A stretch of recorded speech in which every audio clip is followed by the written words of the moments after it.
नमस्कार, आप देख रहे हैं चाणक्य न्यूज और मैं हूं आपके साथ मानवी ठाकुर। आज की कुछ खास खबरें। नरसिंहपुर के साली चौका स्थित शासकीय महाविद्यालय की बदहाली सामने आई। 2023 से संचालित इस कॉलेज में 25 स्वीकृत पदों के मुकाबले सिर्फ एक शिक्षक है। करीब 75 छात्र जर्जर भवन में पढ़ने को मजबूर हैं।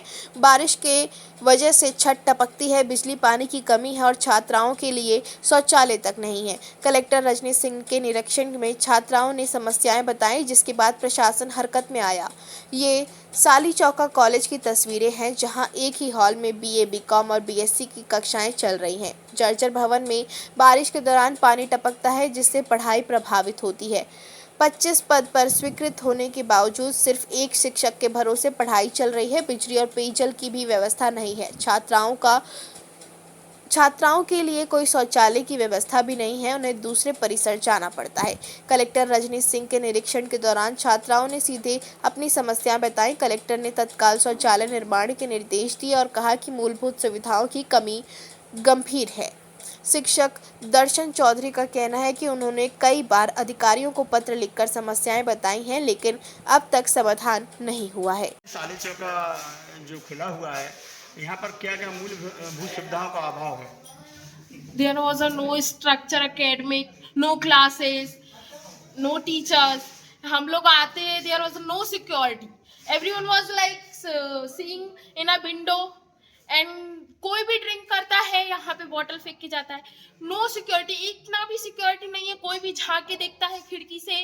यहाँ पे आप देख सकते हो पूरा विंडो ओपन है और ना ही कोई टीचर है। हमारे सिर्फ एक टीचर है जिनने एडमिशन कराया है और इतने सारे लोगों का एडमिशन कराया है, उन लोगों के लिए कुछ भी व्यवस्था नहीं है। एजुकेशन सिस्टम क्या है, मतलब बिल्कुल एजुकेशन नाम के बिल्कुल एकदम खराब, कुछ भी नहीं है। क्या मानते हैं कि यहाँ पर आपने जो एडमिशन कराया अगर बुरे फंस गए यहाँ पर? हाँ, मे बी आई थिंक ये मेरा मतलब बेस्ट डिसीजन से भी बहुत खराब डिसीजन है। मैं ड्रॉपर हूँ, मैं बहुत अच्छी पढ़ाई कर रही थी, मैं बाहर जाके पढ़ाई कर रही थी, बट मेरे घर की प्रॉब्लम्स के कारण मेरे को घर पे आके ही पढ़ाई करना पड़ा। बट मुझे नहीं पता था कि यहाँ पर कुछ भी नहीं होगा। अभी जो कलेक्टर मैडम आई थी, क्या आश्वासन दिया, कुछ कहा उन्होंने? हाँ, उन्होंने बोला है कि सुधार करेंगे, बट मैं उनसे रिक्वेस्ट करूंगी कि वो जल्द से जल्द देखें, क्योंकि अभी एग्जाम आएंगे और हमारे लिए हमारा ग्रेजुएशन बहुत ज़्यादा जरूरी है। अगर ग्रेजुएशन कंप्लीट नहीं होगा तो हम ऑलरेडी से कोई भी एग्जाम नहीं दे सकते। मैं ऑलरेडी प्रिपरेशन कर रही हूँ, अगर मेरा ग्रेजुएशन कंप्लीट नहीं होगा या डिले हो जाएगा तो मैं कैसे एग्जाम दे सकती हूँ? कोई भी एग्जाम नहीं दे सकती मैं। जो महाविद्यालय है बड़ा बदहाल और छात्र तो बड़ी रिस्क में पढ़ रहे हैं। आप कैसे पढ़ा रहे हैं इनको यहाँ पर?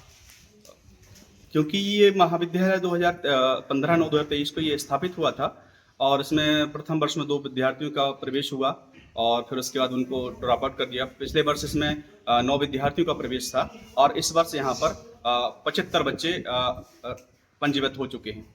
ये मुझे जो है, मैं महाराणा प्रताप कॉलेज गाडरवाड़ा से हूँ, मुझे डिप्लॉय फिर किया गया यहाँ पर और मैं प्रभारी प्राचार्य के दायित्वों का निर्वाह कर रहा हूँ। यहाँ पर टीचर की व्यवस्था, यहाँ पर जो टीचर की व्यवस्था है वो शासन के द्वारा कुछ भी नहीं है। यहाँ पर कोई प्राध्यापक, सहायक प्राध्यापक, अतिथि विद्वान, जन भागीदारी किसी प्रकार की कोई नहीं। यहाँ पर कार्यालय स्टाफ भी कोई नहीं है और यहाँ जो है बहुत समस्याएं हैं, क्योंकि ये नया कॉलेज ये कॉलेज, इसमें पेयजल व्यवस्था नहीं है, विद्युत व्यवस्था नहीं है, बाउंड्री वॉल नहीं है, फर्नीचर नहीं है और इसके साथ ये जो खिड़की आप देख पा रहे हैं यहाँ पर, इसमें 10 खिड़की लगी हुई हैं और उनमें पल्ले नहीं है और 2 वेंटिलेटर में उसमें भी पल्ले लगी हैं।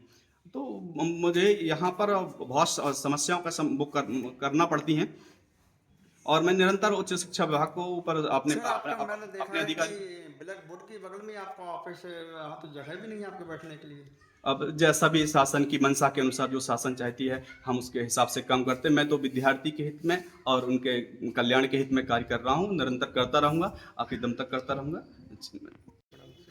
महाविद्यालय के छात्रों का ये विषय निकल के भी आया हुआ है कि इनकी 2023 में संभवतः कॉलेज सैंक्शन हुआ था, लेकिन उसके बाद से इनके पास क्योंकि नया भवन अभी स्वीकृत नहीं हुआ है, तो उसमें कुछ बेसिक सुविधाएं जो इनका कहना है कि एक तो बिल्डिंग नहीं है इनके पास अपनी, क्योंकि अभी भवन सैंक्शन नहीं हुआ है, और कुछ शौचालय और टीचर जो है उनकी व्यवस्था नहीं है। शौचालय के लिए हमने CSR से निर्देशित कर दिया है कि एक अलग से बगल में बना देंगे, तो नगर पालिका ऐसा काम शुरू कर देगी। पानी की व्यवस्था का था, तो पानी की व्यवस्था के लिए नगर पालिका को बता दिया गया है, वो भी व्यवस्था वो कर देंगे। और इनके भवन के लिए ज़मीन सैंक्शन कर दी गई है, आवंटित हो गई है, तो वो ऑलरेडी शासन स्तर से प्रोसेस में होगा। तो हम प्रयास करेंगे जल्दी से जल्दी उनका भवन बन जाए। और टीचरिंग स्टाफ के लिए हम प्रस्ताव यहाँ से भेजा गया है गेस्ट टीचर के लिए, लेकिन वो संभवतः हुआ नहीं, तो हम लोग उसको शासन स्तर बात करके इनके जो गेस्ट टीचर कम से कम उसकी हमको मैपिंग के लिए तब मिल जाए वैकेंसी, तो हम नियुक्त कर देंगे। आई थी क्या क्या शिकायत की है आप लोग, क्या समस्या है इस स्कूल आपके कॉलेज की? बताएं। पहले तो सबसे पहले यहाँ कोई शौचालय नहीं है, क्योंकि हम लड़कियां हैं तो हमारे लिए काफ़ी सुरक्षा के लिए होना चाहिए। और पानी भी मतलब पीने की कोई व्यवस्था नहीं है यहाँ पर। और खिड़कियाँ में मतलब पल्ले वल्ले कुछ नहीं है, जब हम लोग पढ़ते हैं तो यहाँ से लोग देखते हैं हमें ढुक ढुक कर। और यहाँ कोई सफाई भी नहीं होती है। डेस्कें की बिल्कुल भी मतलब उपलब्ध है ही नहीं। 12 डेस्कें हैं और 90 बच्चे हैं, वो कहाँ बैठेंगे ये कोई नहीं जानता। ऊपर से कभी कभी मतलब पानी भी टपकता है जब पानी गिरता है तो। और शराब पीते हैं, शराब पीते हैं और मतलब कि बॉटलें बहुत डली मिलती हैं, हम तो फेंक भी देते हैं, फिर भी रोज मिलती हैं हमें।